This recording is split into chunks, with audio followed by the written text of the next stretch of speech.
Abbas, paman Nabi Muhammad sallallahu alaihi wasallam, Ibn Abdul Muttalib radhiyallahu taala anhu, qala qultu, beliau berkata kepada Nabi sallallahu alaihi wasallam, ya Rasulullah, hal nafa'ta Aba Talib bisyai'?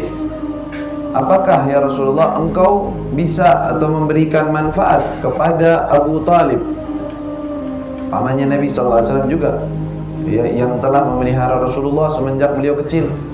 Apakah engkau telah bisa memberi manfaat kepada Abu Talib dengan sesuatu yang mana dulu dialah orang yang sangat menjagamu dan menolongmu di saat orang-orang mengganggumu?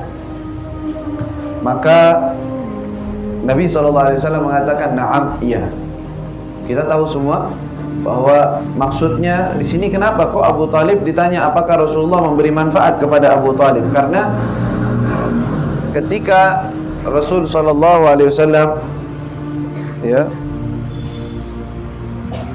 ketika Nabi sallallahu alaihi wasallam berdakwah, kita tahu semua dakwah Rasul sallallahu alaihi wasallam pada usia 40 tahun. Ketika itu Abu Talib ada, dan Abu Talib adalah orang yang menjaga Nabi sallallahu alaihi wasallam dari gangguan, ya, dari gangguan orang-orang jahiliyah.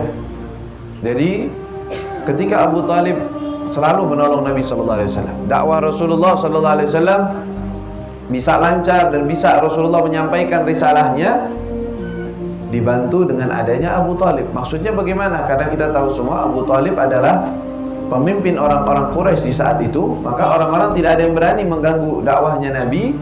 Rasulullah bisa berbicara dan tidak ada yang mengganggu beliau secara langsung karena ada Abu Talib, pamannya, yang melindungi dia.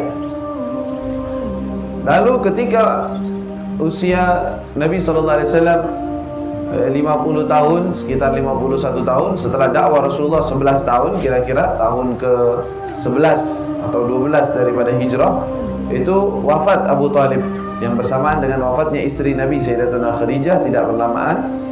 Nah, ketika sebelum wafat, Rasulullah sallallahu alaihi wasallam datang kepada Abu Talib, yang mana di saat itu Abu Talib tidak beriman kepada Nabi SAW, artinya tidak memeluk Islam, tetapi beliau pasang dada untuk menjaga Nabi SAW.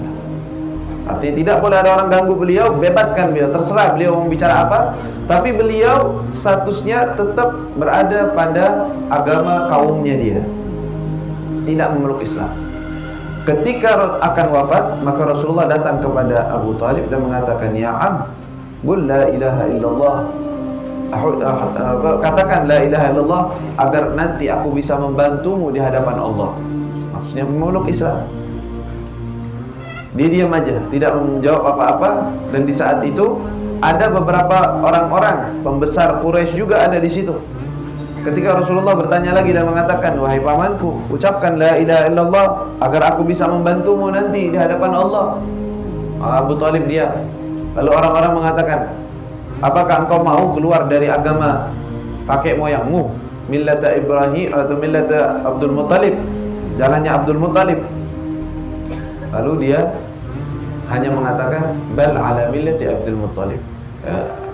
Jadi dia tetap mengikuti ajaran nenek moyangnya atau kakek moyangnya, tidak mengucapkan la ilaha illallah di hadapan Nabi Muhammad SAW.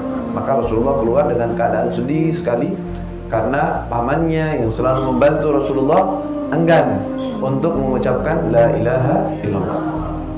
Dalam masalah ini, mu'tamad madhab atau para ulama kebanyakan mayoritas mengatakan bahwa Abu Talib secara zahirnya dia tidak beriman, karena dia enggan untuk mengucap kalimat tauhid la ilaha illallah. Tetapi ketika kita mengkaji dan melihat daripada syair-syairnya Abu Talib, itu seperti syairnya orang yang beriman. Dia memuji Nabi, mempercayai bahwa agama Nabi adalah agama yang benar, ucapan Rasulullah tidak pernah dusta. Itu kan menandakan.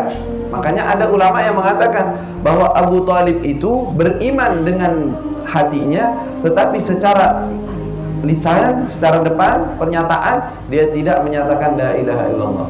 Dikatakan ada beberapa alasan.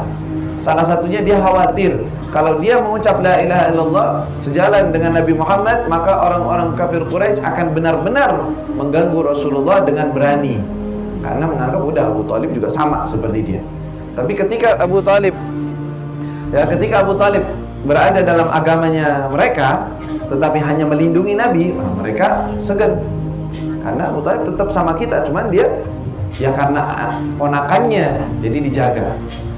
Ya, dari itu salah satu alasannya. Makanya ada beberapa ulama, kita tidak menutup-nutupi, kebanyakan mayoritas ulama mengatakan secara zahir Abu Talib tidak menyatakan la ilaha illallah. Makanya itu hadisnya yang di sini Abbas bertanya kepada Nabi, "Wahai Nabi, bukankah Abu Talib itu selalu membantumu? Kira-kira engkau menolong beliau atau enggak nih? Atau dia sudah karena tidak beriman sudah lepas hubungan, tidak bisa berbuat apa-apa engkau kepadanya?" Maka Nabi SAW mengatakan, tidak, saya telah memberikan pertolongan kepadanya juga. Apa? Dia sekarang ini katanya kana na'am huwa fi dhahdahin minan nar. Dia berada dalam dhahdah minan nar, yaitu tingkatan derajat yang paling atas daripada neraka. Dan neraka kan ada lipatannya, ada derajat-derajatnya, ada levelnya. Nah, dia pada level yang paling ringan di dalam neraka. Kalau bukan karena saya, maka dia akan berada di neraka paling bawah. Nah, ini salah satu dalilnya bahwa Abu Talib berarti tidak beriman. Kalau dia beriman pasti selamat. Ya, walhasil dalam masalah ini, tetapi ada daripada ulama-ulama yang mengatakan tidak, bahwa Abu Talib itu beriman walaupun dia dihukum. Masuknya nerakanya dia itu karena dihukum, bukan karena tidak beriman. Dihukum kenapa? Karena dia enggan untuk melafadzkan kalimat tauhid la ilaha illallah.